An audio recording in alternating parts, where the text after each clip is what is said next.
67. Desert Dreams and Daughters. The year 2020 was like no other. At the threshold of turmoil, I found joy in Dubai, visiting Esther Marie on a 10-day vacation during the fleeting days of pre-pandemic normalcy. Our world teetered on the precipice, whispers of COVID-19's ominous threat circulating, yet still unseen. In this liminal space, our bond flourished, unmasked and carefree. My heart swelled with pride, witnessing Esther Marie's blossoming independence. Our connection glowed, untainted by lockdowns and uncertainty's looming shadows. As her thoughtful gestures unfolded, my stay transformed into an unforgettable experience. Her employer's complimentary return flight set the tone, but the true masterpiece was yet to come. The piece de resistance arrived when air hostesses warmly presented me with a beautifully wrapped welcome gift, a tangible testament to Esther Marie's thoughtful consideration. As I stepped off the plane, jet lag's weary grip loosened its hold, overshadowed by my uncontainable excitement to meet Silver. Esther Marie's heartwarming rescue of this former racehorse had already won my heart. I couldn't wait to see the bond between them. Yes, while other mothers' daughters splurged on Gucci bags and designer clothes, my daughter invested in a horse. I gifted her a custom T-shirt designed by Keith and me, featuring Silver's image and the phrase, "Home is where my horse is." Esther Marie treated me to a breathtaking horseback ride on Dubai's outskirts, immersing us in the desert's surreal beauty, where dusty hues merged with vibrant sunsets. The setting sun cast a warm orange glow over Dubai's signature haze, illuminating majestic dunes and casting long shadows. She rode Silver while I mounted the tamest horse in the stables. Ha! Go figure, I, a novice rider, adored every moment. Silver's routines were undoubtedly the heartbeat of my visit, but Esther Marie and I also explored the UAE's vibrant landscape. From heart-stopping dune bashing to mesmerizing performances, savoring exquisite cuisine and strolling through luxurious malls, every moment radiating Dubai's allure. Her thoughtful gestures, respect, time, gifts and treats are forever etched in my soul. The reciprocity was liberating.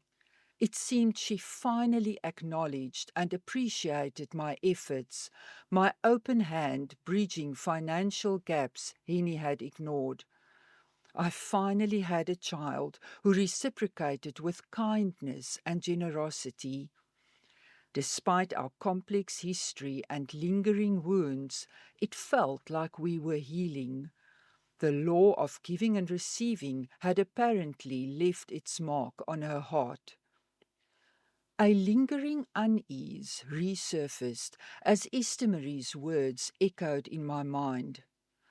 "Mom, at our meeting at Lanzerac, if you'd blamed me, I would have left." This haunting admission laid bare my deep-seated fears, being disempowered, silenced, and financially exploited. Tempted to unravel the past, I chose instead to anchor myself in her present kindness. Still, doubts whispered, refusing to be silenced. As I arrived, Esther Marie's recent encounter with someone special still radiated excitement. Seeing her happy and in love lifted my heart, and I fervently hoped this new connection would blossom into a beautiful, healthy relationship, mirroring Keith's and mine. This, I believed, would break the cycle of karmic debt, ending the repetition of trauma and birthing a new legacy for our future generations. All too soon, it was time to fly back, and not a moment too soon. Although I was elated to have attended Esther Marie's prestigious graduation ceremony, growing concerns and anguish about her immediate future as an air hostess loomed, giving the looming threat of the COVID-19 pandemic. Upon arrival at Cape Town International Airport, I encountered people wearing masks for the first time. That evening, our president announced on national television that South Africa's borders would close, grounding all flights. Again, I marveled at life's serendipity, how events worked in my favor. Keith welcomed me back with open arms and a radiant smile. Returning to our beloved farm, I found the same red cardboard hearts that had once adorned his fridge, symbols of his manifestation for our perfect union, now tenderly placed on my pillow. A heart-shaped note beside them read, "Welcome home, sweetie. I love you." Sharing the many joyful events and Esther Marie's precious bond, I told Keith about our day at a traditional Dubai restaurant, indulging in Sarah, Dubai's signature tea blend, and sweet treats.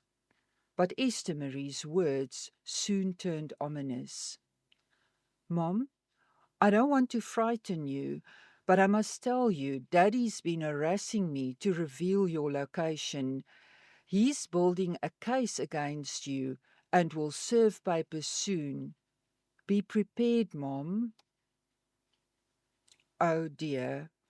The gnawing sense of impending doom expected the inevitable. Henny would find me, force me to pay him for life, shattering my happiness with Keith. The ugly monster loomed, mouth wide open, ready to devour me.